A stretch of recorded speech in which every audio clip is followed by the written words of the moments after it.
कि आप लोगों ने अपने काम को बखूबी अंजाम दे दिया होगा। प्लान के मुताबिक हमने सारा काम कर दिया है। वीर, जो इस काम में सबसे बड़ी रुकावट है उसे भी रास्ते से हटाने का इंतजाम हमने कर दिया है।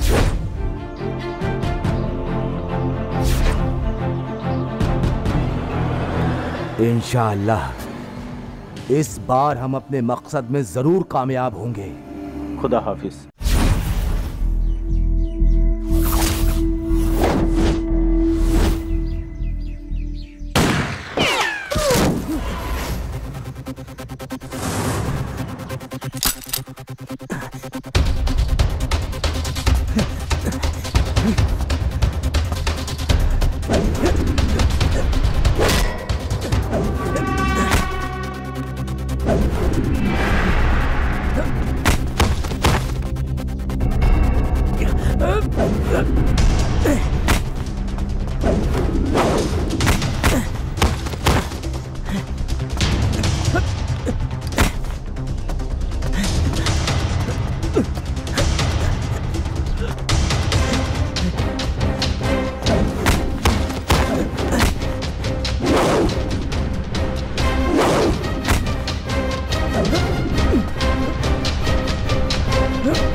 क्या होता भाई?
रूबिका तू? रूबिका नहीं, मेहरुनिशा फ्रॉम पाकिस्तान।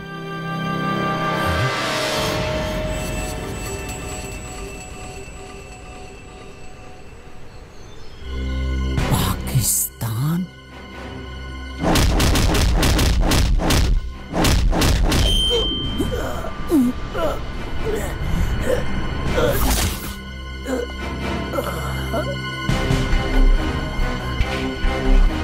तुम पाकिस्तानी हो? तुमने मुझे धोखा दिया। मैंने कहाँ धोखा दिया, ये तो हमारी फितरत है।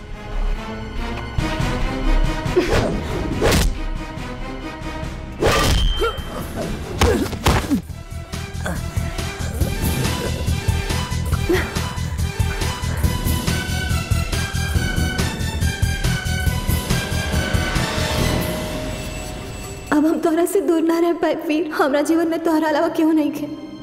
धोखा मत दिया, ना तो अपन जान दे दे। तुमने मेरी मोहब्बत का ये सिला दिया है, लेकिन मेरा दिल ये मानने को तैयार ही नहीं है कि तुमने मुझे धोखा दिया। कह दो कि ये सब झूठ है। तुम मुझे बहुत चाहती हो।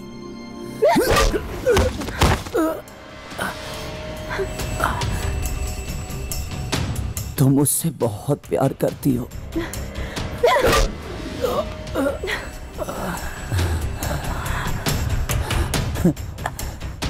तुम मेरे बिना जी नहीं सकती।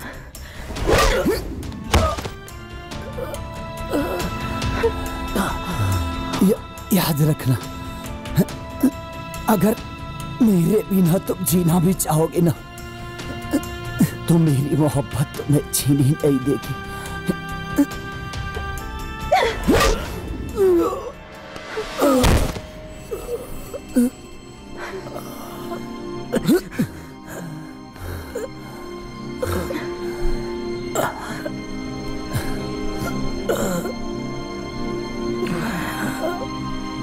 तुम हिंदुस्तानियों की सबसे बड़ी प्रॉब्लम क्या है पता है? तुम लोग बहुत इमोशनल होते हो, किसी के भी बात पे भरोसा कर लेते हो। मैंने जो स्टोरी तुम्हें बताई वो झूठी थी। तुम उसी दिन मेरी नजरों में चढ़ गए थे, जिस दिन तुमने हमारे 13 पाकिस्तानी भाइयों को अपने ऑपरेशन में मारा था। उस नामाकुल मेजर वीर ने हमारे 13 पाकिस्तानी भाइयों को मारा है, अल्लाह कसम। अब उसी के सपोर्ट से बम ब्लास्ट करके 13,000 हिंदुस्तानियों को मारेंगे। हिंदुस्तानी खुफिया बहुत एक्टिव है, विस्फोटक ले जाना नामुमकिन है। RDX भी जाएगा और ब्लास्ट भी होगा। मैंने सब प्लान कर लिया है और मैंने तुम्हें अपने प्यार के जाल में फंसा के निकाह तक ला दिया। और यही बात जब मैं अपने बॉस को सुना रही थी तो हमारे मकान मालिक और मालकिन ने सुन ली। बेचारे खामोखा मेरे हाथों मारे गए। आतंकवादी हमारे देश में ब्लास्ट करना चाहती हो? वो तुम्हें नहीं छोड़ेंगे। अभी पुलिस वालों को इन्फॉर्म करते हैं हम।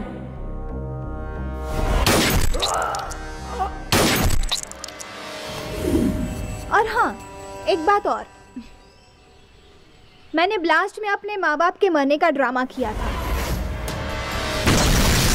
ये सब तो मेरे प्लान में शामिल था, लेकिन बालिका गृह पहुंचना ये एक इत्तेफाक था।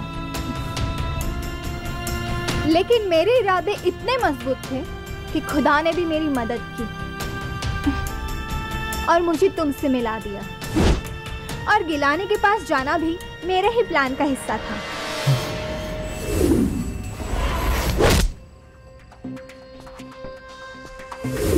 और लखनऊ स्टेशन पे मेरे पैर में कोई मोच नहीं आई थी, वो भी मैंने एक नाटक ही किया था। क्योंकि जो बैग तुमने उठाया था उसमें RDX था, क्योंकि मैं जानती थी कि उस RDX को तुम्हारी मदद के बिना इस शहर में लाना नामुमकिन था। वहां मौजूद पुलिस वालों ने तुम्हें देखते ही हमें बगैर चेकिंग किए ही स्टेशन से जाने दिया और मैं अपने प्लान में कामयाब हो गई।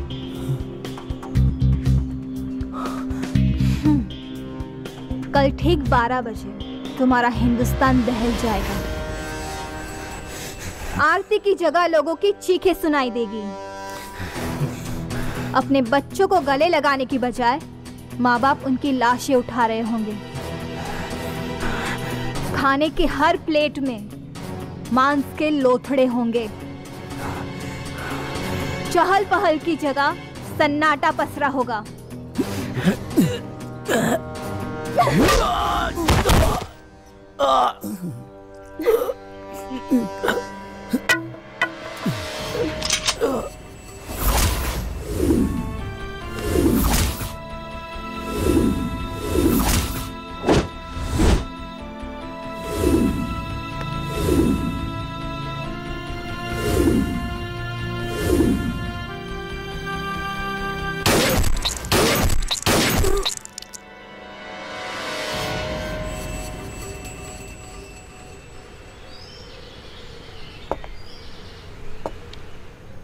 उसे जहन्नुम पहुंचा दिया? हाँ।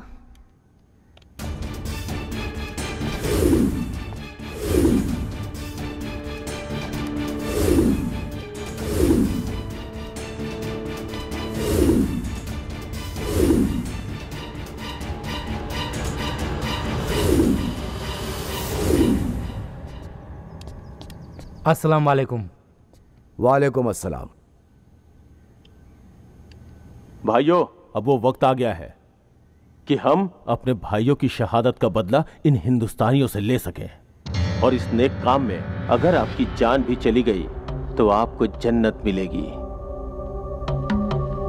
कल ठीक 12 बजे सभी जगहों पर ब्लास्ट होगा और जब तक यह खबर पूरे हिंदुस्तान में फैलेगी आप लोग मुल्क छोड़कर नेपाल में दाखिल हो चुके होंगे और फिर नेपाल के रास्ते वतन वापसी लौटने की जिम्मेदारी शब्बीर संभाल लेगा। और याद रहे, हमें सिर्फ कामयाबी चाहिए, क्योंकि नाकामयाबी का मतलब सिर्फ और सिर्फ मौत होगी। खुदा हाफिज। खुदा हाफिज।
मैंने तुम्हें पहले अलर्ट किया था, फिर भी तुम्हें समझ में नहीं आया। हमारे फौज के लिए कितनी शर्म की बात है कि एक इंडियन कमांडो को एक पाकिस्तानी लड़की ने मार देती। सर, मात मोहब्बत में मिली है, लेकिन मेरी मर्दानगी उस पाकिस्तानी लड़की को उम्र भर याद रहेगी। इडियट! अगर ये बात मीडिया में आ गई तो तुम्हारे खिलाफ इंक्वायरी बैठ जाएगी और उन दोगलों को पकड़ना मुश्किल हो जाएगा। लेकिन मैं अपनी बहादुरी पे लगे हुए दाग को धोना चाहता हूं। मामला हमारे देश की सुरक्षा का है, हजारों लोगों की जान का है, और समय है सिर्फ 24 घंटा। कैसे रोकोगे ये तुम्हें डिसाइड करना है। मैं तुम्हें पूरा सपोर्ट दूंगा। सर, उन दोगलों को हमेशा हमने मात दी है और इस बार भी देंगे। जय हिंद सर।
इतना गौर से फोटो के काहे देखा तारू? ई फोटो में हमारे जीवन के मकसद जुड़ल बा।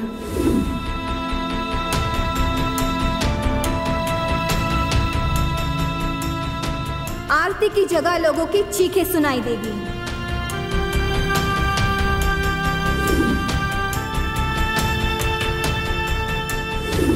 अपने बच्चों को गले लगाने की बजाय माँ बाप उनकी लाशें उठा रहे होंगे।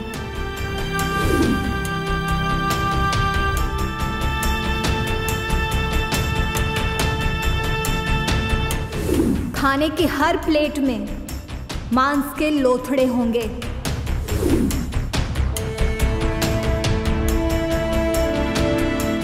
चहल पहल की जगह सन्नाटा पसरा होगा।